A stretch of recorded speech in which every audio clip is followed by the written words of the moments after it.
I didn't say much when it happened. There are moments where people expect noise, shouting, breaking, something loud enough to prove that what just occurred mattered.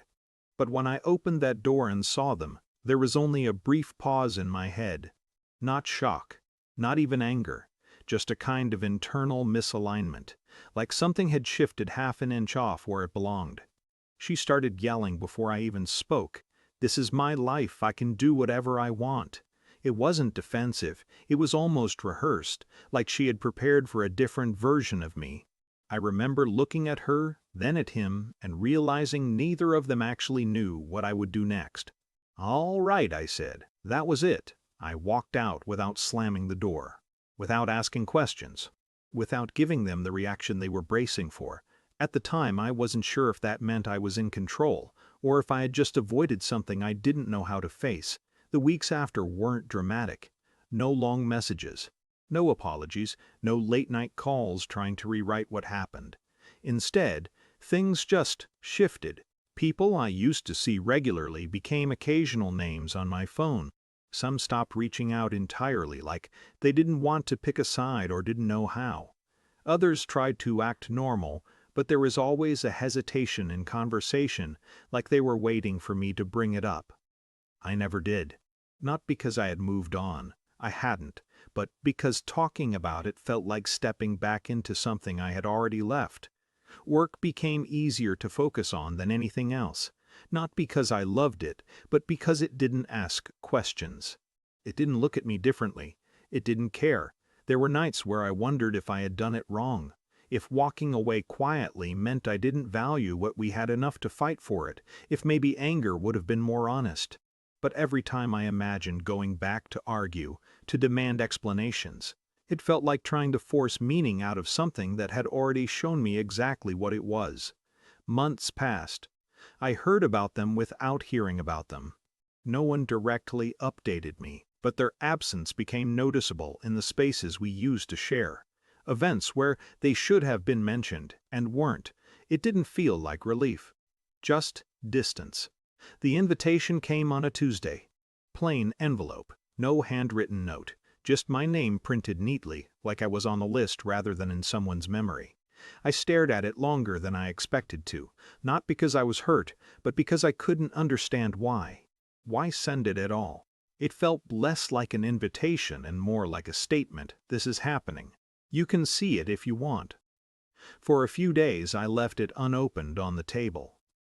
Then one evening, without much thought, I checked the date. I told myself I'd go out of curiosity. That was the closest thing to honesty I had. The venue was quieter than I expected. Not physically there was music, conversation, movement, but something underneath it felt controlled. Like everyone was slightly aware of themselves. A few people recognized me right away. Their reactions were subtle. A pause mid-sentence, a glance toward someone else. Small recalibrations. I nodded where it felt appropriate, kept things brief. No explanations offered, none requested. And for a while, nothing happened. Everything unfolded the way weddings usually do. People laughed. Glasses clinked. Conversations overlapped. It almost felt like I had overestimated the importance of being there. Then it shifted. Not suddenly, not loudly. Just a change in how the room held itself. An older man, someone I recognized vaguely from past gatherings, approached me. He didn't hesitate or look uncertain. "I'm glad you came," he said, extending his hand. His tone carried weight. Not authority in the formal sense, but the kind people naturally adjust around. "I wasn't sure I should," I replied. He gave a small nod, like that answer confirmed something for him. Sometimes presence says more than anything else. It wasn't advice. It wasn't comfort. It was acknowledgment. And it didn't go unnoticed. I could feel it ripple outward, not dramatically, but enough. A few nearby conversations thinned out. A couple of people looked over, then quickly looked away. Across the room I saw her. For the first time since I arrived. She had been smiling before, talking, moving easily. Now there was a slight delay in her expression, like she was catching up to something she hadn't anticipated. He stood next to her, saying something I couldn't hear. But his posture had changed too, less certain, more aware. They didn't approach me. I didn't approach them. There was no scene. But whatever version of the story they'd been living in that room where I didn't exist, or didn't matter, had quietly adjusted. And that was enough. I stayed for less than an hour after that. Long enough for everything to settle into a new shape.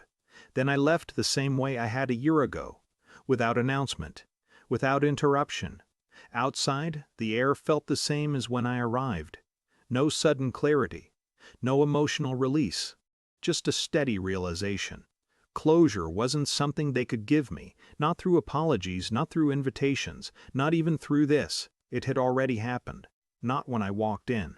But when I walked away the first time and chose not to return to it in my head, the invitation was still in my pocket.